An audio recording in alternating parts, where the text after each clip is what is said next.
Hi! In front of me is TCL 206 and today I would like to show you how to set up screen lock on this TCL. Firstly, go into settings, scroll down and choose security and biometrics.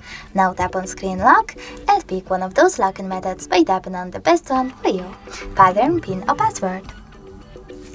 Then you need to enter it just next at the bottom right corner and repeat it.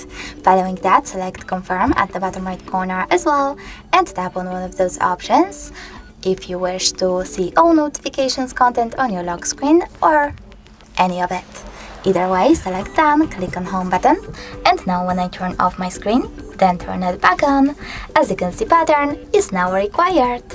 Thanks so much for watching. If you enjoyed this video, leave a like, comment and don't forget to subscribe. Bye!